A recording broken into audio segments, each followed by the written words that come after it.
오늘 주시는 우리 말씀의 제목은 하나님께부터 나오는 힘이다 그랬는데 2주 전에 말씀 제목이 요한복음 15장에 보면서 내 힘으로 사는 인생이 아닙니다 그랬습니다.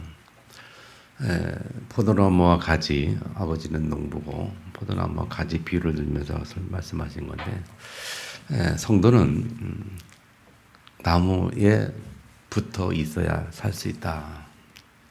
그래서 예수님과 성도의 관계, 연합된 관계, 하나님과 우리와 연합된 관계를 말하죠. 그래서 성도는 나무 대신 예수님께 붙어 있는 것이 가장 큰 축복입니다. 나머지는 예수님이 하시는 거기 때문에 붙었기만 하면 산다. 아멘. 그래서 내 힘으로 사는 인생이 아니다. 가족들이 산다는 말씀이고, 지난주에는 세상에서 얻어지는 힘이 아닙니다. 그러면서 성령이 이 땅에 오신 이야기하면서 죄에 대하여, 의에 대하여, 심판에 대하여 말씀 나눴고요. 불신자들에게는 죄와 의와 심판에 대한 내용이지만 우리에게는 하나님의 축복이잖아요. 그 하나님의 축복을 누리는 그래서 세상에서 얻어지는 힘이 아닌 하나님께서 성령의 충만함으로 얻어지는 그런 힘의 힘을 말하고 있죠. 오늘은 말씀의 제목이 하나님께부터 나오는 힘입니다. 하나님께로부터 나오는 힘. 그래서 세 가지를 같이 나누는데요. 아버지, 아들, 그들이라고 말할 때 그들은 우리를 말하잖아요. 하나님 자녀들 말하는 것이고, 다른 표현으로 아버지 하나님은 힘의 근원자고, 아들 되신 예수님은 힘의 통로자고, 또 저와 여러분은 그 힘을 누리는 자라는 메시지로 같이 오늘을 나누기 원합니다. 3주 동안 그 메시지의 핵심은 힘이라는 단어인데, 그 힘이라는 단어는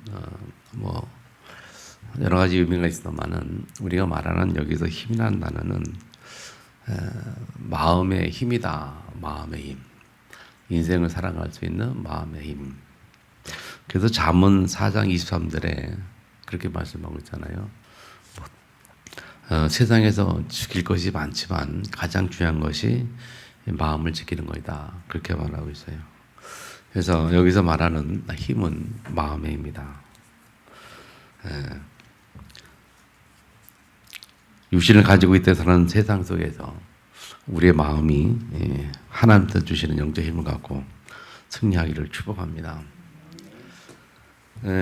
성도라는 이 단어 자체가 구별되었다는 의미죠. 구별되었다. 구별됐다는 말은 세상에 속한 자가 아니라는 의미일 겁니다. 세상에 속한 자가 아니라 하나님께 속한 자다. 그래서 오늘 본문에도 보면 6절 9절에 하나님께 속한 자라 그렇게 표현을 하죠. 그래서 성도는 하나님께 속한 하나님의 자녀라고 말합니다. 그래서 이 힘이라는 단어를 가지고 볼 때 근원지가 어디냐? 그런 자가 하나님께로부터 오는 것이다. 그래서 오늘 그 본문의 내용은요, 전체적으로 말하면 예수님의 기도입니다. 예수님이 십자가에 못 박히기 전에 사역 하시기 전에 하나님께 기도하는 내용이죠. 기도 내용을 분석해 보면 처음 부분은 그 예수님 자신을 위해서 기도했던 내용이 나오고요. 중반전 보면 제자들을 위해서 기도하는 내용이 나오고, 마지막에 부분에 신자들을 위해서 하는 기도라, 그렇게 세 분 정리될 수 있는데, 그렇게 말씀을 보면서 묵상하면서 깨달은 것이 예수님도 이 자신에서 기도하기도 하고, 또 아버지께로 가면 남겨지는 제자들과 성도를 위해서 기도하는 내용을 이렇게 좀 묵상하면서 결국 성도가 이 땅에도 살아갈 수 있는 그 내용 때문에 예수님이 기도하는 거거든요. 아버지로 가니까 남계의 성도를 위해서 기도하는 건데 그 내용을 좀 묵상하다가 깨달은 것이 결국은 우리가 세상을 살아갈 수 있는 영적 힘이 가장 중요한 것인데 그 힘의 근원자가 아버지라는 사실을 깨닫게 되고 하나님께서 주시는 힘이라는 사실, 그리고 예수님은 그 힘을 우리에게 전달해주는 전달자 또는 통로자라는 의미가 개념이 정리가 되고, 그래서 결국은 하나님이 우리를 축복하신 내용이 뭐냐, 하나님 주시는 영적 힘을 가지고 이 세상에서 그 힘을 누리는 그 축복을 주신 것이라 하는 결론이 나오죠. 그래서 그 세 가지 분야로 우리 잘 정리를 했는데, 여러분들이 오늘 말씀 통해서 분명한 내용을 좀 깨닫고 이 영적 힘이라는 그 내용, 하나님께서 주는 영적 힘, 마음에 주시는 영적 힘이 내용을 우리가 좀 잘 추스를 깨닫고 힘을 누리기를 주민을 축복합니다. 창세기 1장 20절에 하나님이 형상대로 사람을 창조하셨어요. 창조하셨고 마지막 창조물이잖아요. 그래서 가장 멋진 작품으로 하나님이 창조하셨고, 창조하신 목적이 뭐냐? 28절에 복을 주시면 가라사대 그렇게 말했어요. 창조하신 목적은 복을 주시려고 창조하셨어요. 아멘. 하나님이 당신의 자녀를 창조할 때 복을 주려 창조했어요. 근데 그 복이 뭐냐 할 때 28절에 다스리고 정복하는 거거든요. 하나님이 창조한 모든 창조물을 다스리려고 관리하는 복을 하나님이 주셨습니다. 그게 28절 내용이거든요. 그래서 창조주 하나님이 마지막으로 사람을 창조하시면서 목적이 뭐냐? 복을 주셨다. 관리하고 정복하고 다스리는, 관리하는 복을 주셨다는 거죠. 그게 원래 창조 원리였는데 우리가 알다시피 또 다른 영적 존재 사단이 존재했었고, 그 사단은 이 사실을 굉장히 시기질투했었고, 그래서 어떻게든 깨어보고자 해서 하와를 미혹하게 되고, 그래서 하와가 미혹을 당해서 창세기 3장 사건이 생기지 않겠잖아요. 생겨서 창세기 3장 15절 하나의 원시 복음을 주셨고, 그래서 그 복음 지금까지 오고 있는데, 여러분 창세기 1장 2장의 그 내용이 성경의 가장 중요한 시작이잖아요. 그 이후의 성경은 그 창세기 1장 2장의 내용 때문에 있는 거라는 생각이 확실히 들더라고요. 그래서 그 1장에 그 하나님이 창조하시고 마지막에 사람을 창조하시고, 창세기 2장은 그 사람을 창조한 하나님 마지막 창조문에 사람에게 주는 복의 내용이었단 말이죠. 어떻게 창조했나 설명하고, 그리고 어떻게 복을 주셨나 설명해서 창세기 2장에 실질적으로 에덴 동산에서 아담과 하와가 하나님 창조물인 것을 관리하고 다스리는 그런 축복 가운데 있었다는 그 내용이고, 3장에는 그 관계가 깨졌다는 것이고, 사단이 하와를 인벽해서 관계 깨졌다는 것이고, 그 이후에 성경은 그 관계를 다시 회복시켜서 하나님이 다시 창세기 1장 28절의 복을 주시려고 하나님이 사람과 하나님 관계를 회복시키는 내용이란 말이에요. 그 회복시키는 내용의 핵심이 예수님이고, 예수님이 왜 이 땅에 오셨느냐? 하나님과의 우리 관계를 회복시키려고 오셨잖아요. 화목하게 하려 오셨단 말이에요. 다리를 다시 놓아주셨단 말이에요. 그 내용을 우리가 그리스도라는 직분을 가지고 하신 일을 말합니다.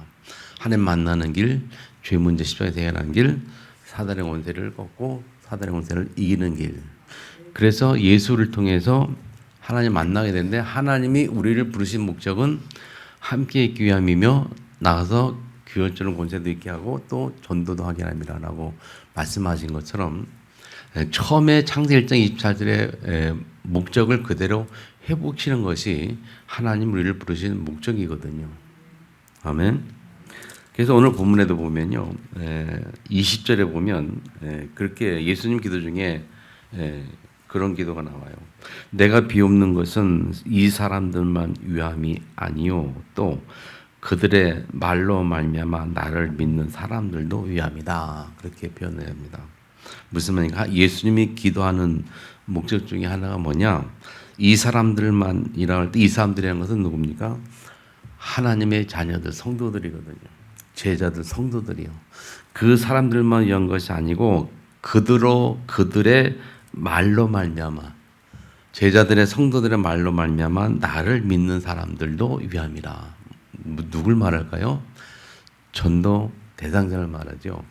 우리의 우리가 전하는 복음으로 말미암아 예수를 믿는 사람들도 예수님의 기도의 대상이었다 그 말입니다. 그래서 창세기 13장 48절에 잘 아는 말씀이죠. 하나님은 이 세상에 하나님이 구원 주시러 작전된 자가 있다라고 말씀하고 있잖아요. 저와 여러분을 통해서 구원 주시기로 작정된 자가 있어요. 근데 그 말씀을 예수님도 하시는 겁니다. 성도들의 말로 말미암아 나를 믿는 사람, 그들도 예수님의 개념에 두고 그들도 위해서 기도했다는 것을 말씀하고 있거든요. 결국 무슨 말씀인가 하면요. 하나님 자녀인 저와 여러분이 구원받은 목적과 이거 뭐냐 할 때 제일 첫 번째가 예수님 말씀처럼 우리와 함께 있기 위함이고 함께 있는 겁니다. 하나님과의 관계를 회복해 주시고 화평케 하는 것이고 그 비밀이 뭐냐? 그 비밀은 우리에게 영적 힘을 주면서 하나님이 주시는 그 영적인 축복을 누리는 걸 말해요. 그래서 우리가 말씀 나누는 힘이라는 단어 3주 연속해서 보는 우리가 이 세상을 살아갈 수 있는 이 힘이라는 단어 그 의미가 영적인 것에서 오는 거라는 거예요. 오늘 마지막 주에 세 번째 주에 이 힘이 하나님께부터 나오는 거란 말이에요. 하나님께 우리의 세상에 있는 힘이 아니고 사람이 내가 만드는 힘이 아니고 세상에서 줄 수 있는 그 힘이 아니고 하나님께부터 나오는 그 힘을 얻어야 성도는 세상을 정복하고 다스리는 승리를 할 수 있는 것이고 아멘. 함께 접수 힘을 얻어야 우리는 전도의 문이 열리는 것이고 전도가 되어지는 그 축복 속에 들어가는 겁니다. 아멘. 그 비밀을 가지고 우리가 영적인 힘을 얻어야 된다. 아멘.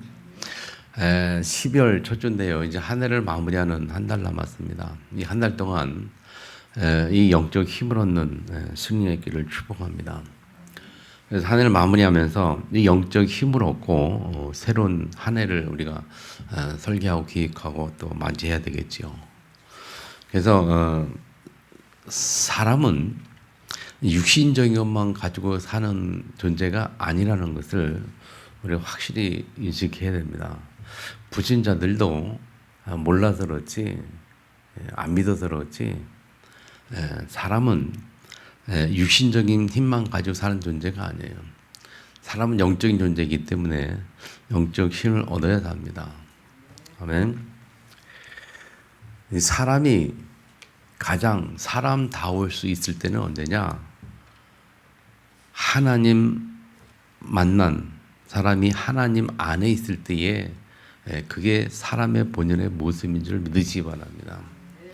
하나님 만나지 못하면 사람 본연의 모습을 볼 수가 없고 찾을 수 없고 누릴 수도 없어요. 제가 아프리카 케냐의 카쿠마에 이렇게 다녀보면요, 전에도 말씀드린 것처럼 가보니까 거기 사는 이 친구들을 보면서 그 사람들은 그들도 똑같은 사람인데 그들도 영혼을 가진 사람이란 말이에요.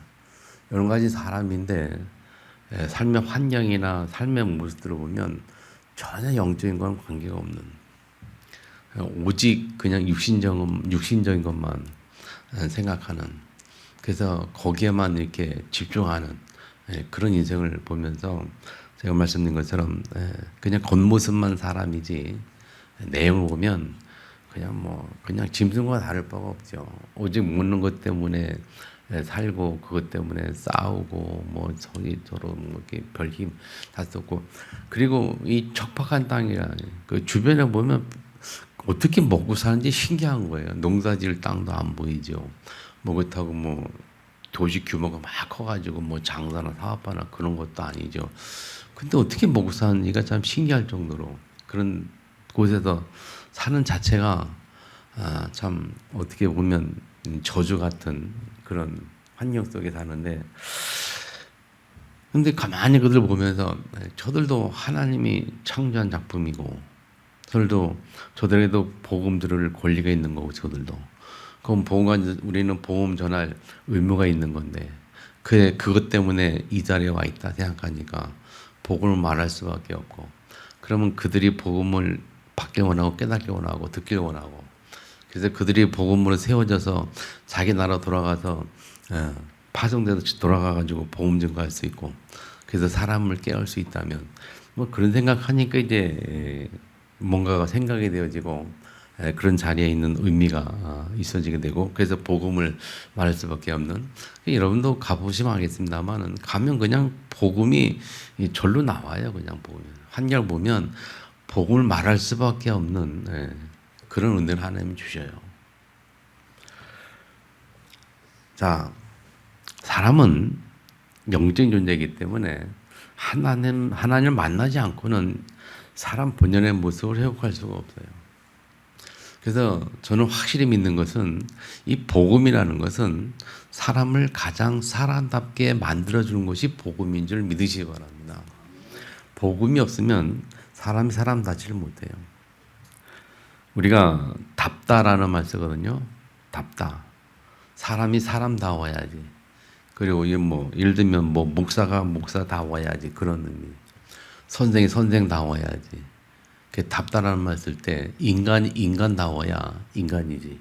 인간답지 못한 그게 인간이겠습니까? 그러니까 인간이 인간다울 수 있는 것은 영혼을 회복하는 그 길밖에 없어요. 성도가 성도다울 수 있는 길은 영적인 힘을 회복하는 길밖에 없습니다. 그래서 그 영적 힘을 회복하는 길, 그 은혜가 저를 충만하기를 주변에 축복합니다. 그래서 그 힘의 근원자가 누구냐 할 때 첫 번째 아버지다. 하나님 누구? 아버지는 하나님이죠. 하나님은 영적인 힘의 근원자입니다. 그 하나님은 그래서 창조주가 되셨고 절대 계획을 가지고 절대 주권 속에서 지금도 세상을 움직이고 관리하고 다스리는 분입니다. 그 얘기가 오늘 본문에 쭉 읽어보면 기록이 되고 짝핑 알게 될 겁니다. 그래서 간단히 써놨습니다만은 1절에 보면 아버지여 때가 이르렀사오니 하는 의미를 뭐라고 해석하냐면, 하나님은 하나님의 때에 당신의 일을 하시는 분입니다. 다시 말해 하나님은 이 세상을 향한 하나님의 절대 계획을 가지고 있다는 거죠.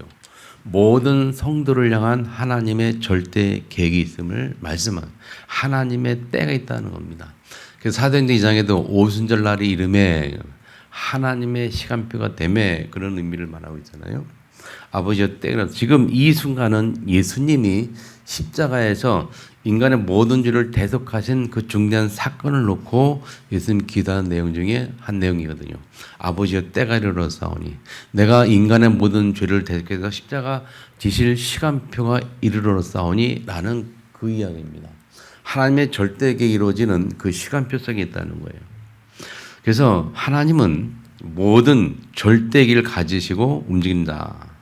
자, 두 번째 보면 만민을 다스리는 권세를 예수님에게 주셨다라고 했는데 하나님이 가지고 계신 겁니다. 만민을 다스리는 권세는 하나님의 것이에요. 그리고 그 하나님의 것을 예수님께 위임을 했어요. 주셨어요. 왜? 하나님 자녀들을 관리하고 지키고 이렇게 잘 은혜롭게 잘 관리하라고. 그래서 그 밑에 쭉 보면 예수님이 늘 말하 아버지의 은혜로 아버지의 권세로 내가 이 아들들을 지켰나이다. 아들들이 거의 이 단어 이 17장에는 성도를 그들이란 단어로 계속 나와요. 그들을 어떻게 가르쳤고 그들을 그들에게 말씀 줬고 그들을 인도했고 그들을 보존했고 그렇게 나오거든요. 그래서 예수님은 하나님 주신 절대 주권을 가진 하나님께 그 권세를 만가지 권세를 위임 받으셨고 그 권세를 가지고 성도들을 보존하고 지켰다는 말이죠. 그래서 이 만민다는 권세는 하나님께부터 나왔다는 겁니다. 그리고 7절 8절 보니까 예수님이 기도하는 가운데 다 아버지께로 온 것이 않았나요? 누가? 그들이 성도들이 그래요. 다 예수님이 가진 모든 권세가 하나님께서 온 것을 예수님의 제자들도 성도도 알고 있었다 그 말입니다. 그래서 육신을 가진 우리가 이 세상을 살아가는 모든 영적 힘의 근원지가 하나님께로부터 온 것을 예수님을 통해서 성도들도 알고 있었다는 내용이잖아요. 아멘. 그래서 우리가 믿는 대상이 우리가 누구냐 할 때 절대 주권자 창조주도 하나님이다 그 말이에요. 첫 번째 대지에서 우리가 뭘 깨닫고 회복해야 되는가 하면 이건 믿음의 문제입니다. 우리의 믿음의 대상이 누구냐 그 말이에요. 저와 여러분의 믿음의 대상이 누구냐? 하나님이라는 겁니다. 그 하나님 누구냐 할 때 모든 영적 힘의 근원이라는 거예요. 그 하나님께서 나오기 때문에 그 하나님 우리가 믿음의 대상이기 때문에 그 믿음의 대상이 하나님께로부터 우리가 영적 힘을 얻는 근원이 거기 때문에 그 하나님을 아버지를 우리가 신뢰하고 믿고 받아들이고 그 앞에 나가야 된다 그 말입니다. 우리의 믿음의 대상이 절대 주권자, 만물의 주관자, 창조주 그 하나님이라 그 말이에요. 잘 이해하시길 바랍니다. 불신자들은 하나님을 알지를 못해요. 불신자들은 하나님 만날 수가 없어요. 그들은 힘의 근원이 하나님께부터 얻지를 못해요. 그들의 힘의 근원은요, 자기 자신입니다. 종교를 가지고 있으면 그 종교를 믿는 대상이 그들의 힘의 근원이에요. 근데 우리의 힘의 근원은 창조주 만물의 주권자 하나님이라는 겁니다. 믿음의 대상이 다르다는 말이에요. 그래서 여기서부터 우리가 믿음의 시작을 여기서부터 해야 되는 거예요. 창조주 하나님 나의 아버지다. 내 인생의 주권자가, 내 인생의 힘의 근원자가 그분 주신 분이 하나님이다. 그 아버지 하나님에 대한 믿음. 그래서 하나님을 우리가 아버지라고 부른다는 거죠. 저는 강대상업때 기도할 때마다 하나님이라고 기도할 때마다 하나님이 그렇게 안 합니다. 늘 하는 기도 첫 마디가 뭐냐, 하나님 아버지. 아버지라는 고백을 늘 해요. 아버지 하나님. 그건 아버지 하나님. 하나님이 아버지처럼 느껴져야 돼요. 이미 저희 아버지 돌아가셔도 세상과 저천가가 없으십니다만은 그 아버지의 개념의 의미를 잘 알잖아요. 그 개념으로 하나님을 부르는 거죠. 그 창조 하나님 나의 아버지라는 그 개념을 가지고. 아멘. 자, 두 번째는 아버지 하나님 창조주 된 절대주권자 하나님 가진 그 힘을 예수님이 그 힘을 가지고 우리를 3년 공생애 동안 관리하고 지키고 우리를 보존하셨어요. 그래서 마지막 십자가에서 못 박혀 죽으시고 하늘로 올라가시면서 마지막 주신 분이 성령이고 그 육신의 땅에 있는 동안에 모든 힘의 근원이 예수를 통해서 나왔어요.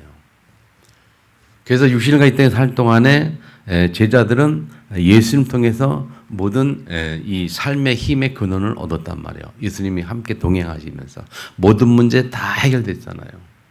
예수님 앞에 가서 모든 문제 다 해결되기 때문에 아무 걱정할 거 염려할 것이 없었죠. 다 해결해 주시니까. 그래서 그 예수님 안에서 참 평안과 만족과 영적 힘을 얻고 살았잖아요.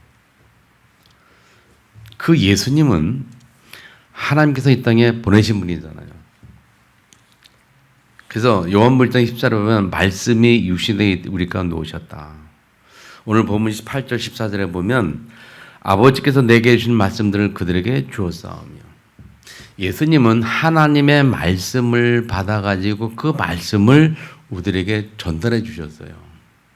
그래서 예수의 말씀이 곧 하나님의 말씀이고, 예수의 말씀이 곧 창조의 말씀이고, 예수의 말씀이 곧 살아있는 말씀이란 말이에요. 그 말씀을 전달해 줬고 그 말씀을 통하여 우리가 영원히 살고 힘을 얻고 세상에 승리할 수 있는 영적 힘을 얻은 거죠. 그 예수님은 11절 12절에 보면 내게 주신 아버지의 이름으로 그들을 보존하사. 성도들을 이 땅에 사는 동안에 예수님이 보존하고 지키고 했는데 아버지의 이름으로 하셨다 그래요. 아버지 이름. 하나님께서 보내신 거죠. 말씀이 때문에 오셨고. 그리고 18절 25절에 보면 아버지께서 나를 세상에 보내신 것 같이 라고 말하면서 또 하나님께서 보내신 것을 말씀하고 있어요. 그래서 예수님은 뭐냐? 힘의 통로자다. 하나님 영적 힘의 통로자, 전달자로 육신의 땅에 오셨고 그 힘을 가지고 우리를 보존하고 지키셨고, 아멘. 육신의 모든 해결하시는 십자가를 통해서 완벽한 해결책을 주시고, 완벽한 해결책을 주시고 부활하셔서 사단의 것을 깨뜨리고 그리고 하늘로 가셨어요. 전달해주고 가시고 그리고 그 실제적인 힘의 근원을 누리는 게 우리가 누리는 자들인데 그 누림의 실제적인 누림을 실제적으로 줄 수 있는 그 실체가 누구냐? 존재가 누구냐 할 때에 성령이란 말이죠. 그래서 성령을 약속하시고 하늘로 올라가셔서 지금 보좌에서 하나님 보좌 옆에 앉아서 우리에서 기도하고 계신다. 그래서 예수님이 하늘로 승천하신 이후에 그 이후의 세상은 하나님의 자녀들의 세상인데 하나님의 자녀들이 예수님이 약속하신 그 성령을 통해서 그 한 주신 힘을 누리는 실제 주체란 말이죠. 자, 쉽게 말하면 눈에 보이지 않는 하나님이 눈에 보이는 사람을 통해서 세상에 나타나는 거란 말이에요. 아멘. 그것을 보고 다른 말로 전도라고 표현해요. 아멘. 그래서 예수님이 함께 있기 위하면 나가 전도도 하며 우리 하나님 나와 함께 하는 것을 보여주는 것이 전도입니다. 보이지 않는 하나님이 보이는 내 육신을 통해서 이 세상에 나타나는 그 자체가 신앙생활이요. 그 신앙생활이 곧 전도가 되는 거예요. 그래서 전도는 하는 것이 아니고 되어진다는 그 말은 우리를 통해서 하나님 나타나기 때문에 되어지는 겁니다. 내가 하는 것이 아니고 나타나기 때문에 되는 거예요. 그래서 어떻게 나타나느냐? 임마누엘로 나타나는 거예요. 그 임마누엘의 존재가 어떻게냐? 성령이라면 성령. 육신을 가지고는 예수님이 모든 사람이 함께 할 수 없기 때문에 예수님이 승천하시고 이 땅에 영적인 존재로 성령께서 오셔서 모든 사람 속에 다 분여 나누어져서 임마누엘로 함께 하신단 말이에요. 아멘. 그래서 저 여러분은 힘의 누림자입니다. 아멘. 따라합시다. 나는 힘을 누리는 자다. 하나님 영적 힘을 누리는 자예요. 누립니다. 이 개념을 잘 이해하시기 바랍니다. 누림이라는 것이에요. 그래서 오늘 본문에 보면 있습니다만, 대표적으로 13절에 보면 뭐라고 표현하냐? 그들로 내 기쁨을 그들 안에 충만하게 가지게 하려 함이라. 아멘. 15절에 보면 예수님이 비옵는 기도하는 목적이 뭐냐? 우리를 세상에 들어가는 게 아니고 우리를 세상에서 보존하게 하려고, 악에 빠지 보존하게 하려고 뭐라고 말씀해요. 보존하게 하려고. 그리고 10절 18절에 보면 우리에게 진리로 거룩하게 하려고 기도하고 있고, 23절 20절을 보면 그들도 살아가신 것을 세상으로 알게 하려고. 무슨 사람입니까? 하나님의 자녀인 우리들을 사랑하신 것을, 하나님이 나를 사랑하는 것을 세상으로 하여금 알게 하려고 그렇게 표현합니다. 아멘. 하나님이 나를 사랑하신 그 사랑을 세상에서 알기를 원해요. 하나님이. 이 언약을 굳게 붙잡길 바랍니다. 적어도 저 여러분은 하나님 주신 영적인 힘을 누리는 자고, 그 힘을 누리를 통해서 하나님이 나를 사랑하는 사랑을 알게 하는 자고 보여주는 자예요. 그게 성도의 신앙생활이에요. 성도가 받은 축복이라는 겁니다. 아멘. 이 언약을 잡기를 주님으로 축복합니다. 자, 간단히 결론 맺겠습니다, 여러분. 17장 전체가 뭐냐? 예수님의 기도입니다. 알겠습니다. 예. 그 기도를 통해서 성도는 중보자 대신 예수님의 이름으로만 하나님의 은혜를 누릴 수가 있어요. 그리고 전달할 수 있어요. 20절에 보는 바와 같이 나를 믿는 그들로 말미암아 나를 믿는 사람들이라고 표현한 것처럼 하나님의 은혜를 전달할 수 있는 전달자의 축복을 우리가 또 누리는 겁니다. 그래서 우리 교회가 그 빛으로라는 그 이름을 가졌는데요. 그 빛으로 우리가 먼저 참된 하나님의 축복을 누리고 그리고 그걸 전달하는 것이 캠프의 빛을 비추는 겁니다. 캠프의 빛을 비추는 은혜가 내년에는 충만하기를 주면으로 축복합니다.